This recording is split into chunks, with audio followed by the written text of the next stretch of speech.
Hey YouTube, it's Jeremy Johnson with the Indie Investment Group. I've got some updates on cabinets, demo, everything else that's going on in the duplex, and got an update on why we're able to afford more for our renovations and how we might have just made almost $100,000. So stick with us and we'll talk about it.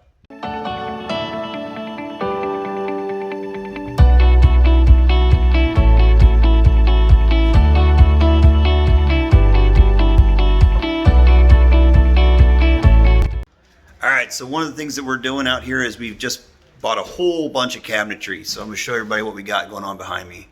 It is a ton of cabinet stuff. You walk around, you get an idea of what we're talking about. Lots and lots of cabinets we got going on because we got 2 full kitchens to build. So I'll show everybody what we're doing with that. So this is on the one side of the duplex where we've ripped everything down. We're in the middle of the demo process still. Demo continues. So this kitchen right here is getting ready to get ripped out all the way. Get more, but it's going to be ripped out for all the new cabinets. So we got a lot of fun stuff going on there. All right, so this is the fireplace, and that sucker is going to have to get ripped out. So what we're doing there is that the insert's going to have to come out, and we're going to have to go into removing that, and then all of this stuff above it, as you can see right here, is actually brick. So that whole wall behind us is actually brick. So we're going to leave that where it is basically and kind of turn it into a decorative wall. Now you can see where we had to take off all the paneling. That's where all these scoring is from all of the different marks on the wall. So originally we were going to have to try to clear up that and turn it into just the lath and bring it down to something like this where we just go back to the lath and put the drywall over it. But Jed had a good idea of why don't we just go ahead and keep the plaster and the walls, and instead we're going to put the 1/4-inch drywall right on top of it. So we're going to put drywall right on it, which will keep our costs a lot lower that way.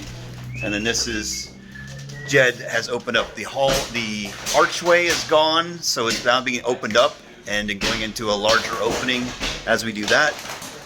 Demo continues in the kitchen. I'll show you what that looks like. There's Dustin ripping up the ceiling, and with all the appropriate safety gear. So we're getting there, and you can see that opening up where the shelves were behind me. That built-in shelf was actually just the original exterior window, and they put it right on the shower. All right, so as I showed you, demo is still continuing as we move through. I'm going to take you out to the backyard, and we're going to go look at the garage because that's actually been another point that we've been looking at. So here in just a second, I'll take you in the garage and I'll show you what else we've been dealing with because we've had a number of things that we've had to kind of attack while we've been through here. All right, so here I am in the garage as we start moving forward with everything we're trying to do out here. What you can see above me is a substantial amount of rot into the roof. So as we were going through, and initially what we were talking about was we were just going to keep this as a parking pad, maybe not even keep the roof, and maybe not even use the garage as we wanted to. But instead what we've decided is that we think we can salvage the roof. So we've brought in another independent contractor who's going to do a lot more of the framing because we still need Jed for a lot of the other build-in that needs to happen.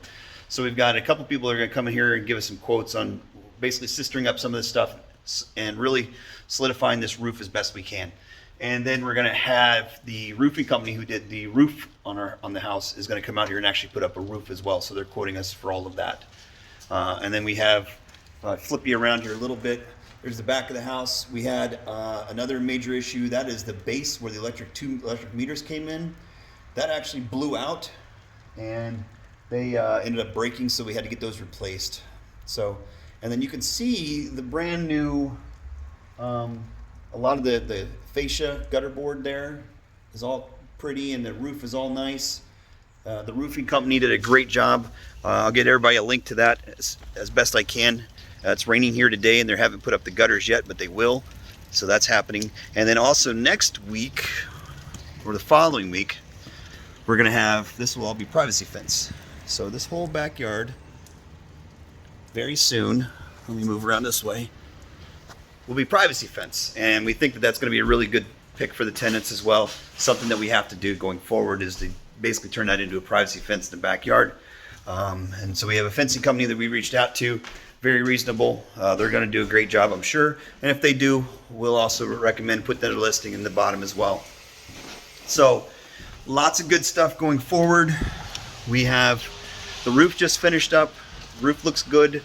The electrical just finished up. They did a great job, so hats off to Indie Voltage. They did a great job for what we had. And then now we're continuing up the demo and move forward with that. Now there's a couple other things that happened because of that, and I'll go into in just a second. Before we go forward with explaining what happened, please like or subscribe our videos. It keeps us doing what we're doing, and we really do appreciate all of it. And even leave us a comment below, and thanks. So what happened that changed all of our financial outlook, and what changed a lot of our spending, and what caused us to reevaluate everything, was that there's been some action on the market just even one street over from us. Now, I knew that the area was good whenever we first bought it. If you go back and look at the duplex and the analysis that was done, I originally anticipated rent at right around $800, maybe $900, and an actual, what we call an after repair value of about $160. But what's happened since then is that one street over, and so if you remember, I was talking about there was comps on the following street over. On that street, we've seen a lot more higher prices than what we anticipated.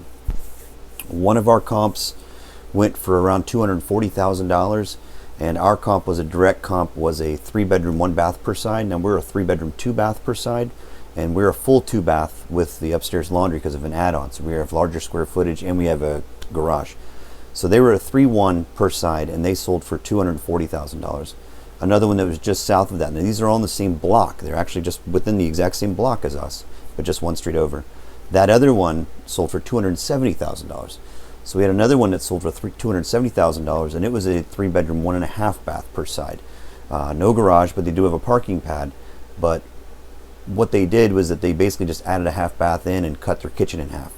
So what ours is going to have is that ours will have a larger kitchen than the other one that should be as a comp, plus a garage, plus upstairs laundry, and that also changed our figures for rent, and it changed our figures for our comparables, which means that once we're all done, the bank should be looking at our comps whenever they get reappraised, and they should look at our house, and they should decide that our house is worth considerably more than what we initially anticipated.